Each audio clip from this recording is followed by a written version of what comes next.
If you didn't know, you're about to know. These group of teenagers are about to go to prison for a crime they didn't commit. It's April 19th, 1989. New York City's Central Park was packed with people enjoying the evening. But before the night was over, police got reports that a group of teenagers were causing trouble throughout the park. Several people were assaulted, and while police officers were rounding up suspects, they discovered something even worse. A 28-year-old woman had been found barely alive after being brutally attacked while jogging. The city was horrified. Police needed answers, and they needed them fast. So they brought in 5 teenagers: Antron McCray, Kevin Richardson, Yusuf Salam, Raymond Santana, and Corey Wise. The oldest was 16 and the youngest was 14.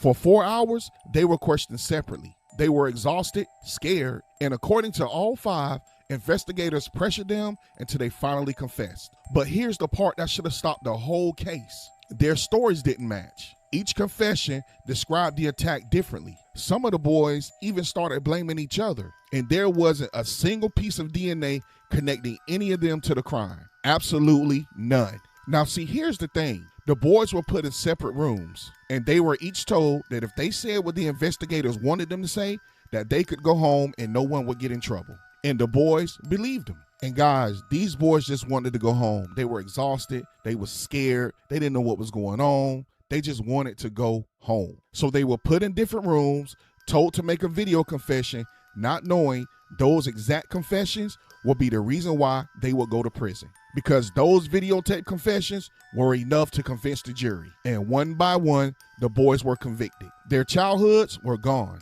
Instead of finishing school, they grew up behind bars. And Corey Wise, he had it the worst. Because he was 16, he was tried as an adult and sent to one of the toughest prisons in New York, where he spent surviving violence and isolation. For more than a decade, the world believed these 5 boys were guilty. Then everything changed. In 2002, a convicted rapist named Matias Reyes came forward with a shocking confession. He saw Corey in prison and he realized Corey is in prison for a crime he committed. So he went to investigators and he told them that he was the one that committed the crime, not Corey and the other guys. He told them he acted alone. Investigators tested the DNA again, and this time it matched Reyes perfectly.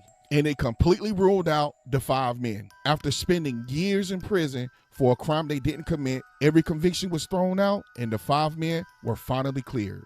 Years later, New York City agreed to pay them millions of dollars to settle their wrongful conviction lawsuit. But no amount of money could give them back the years they lost or erase what they went through. Their story became a Netflix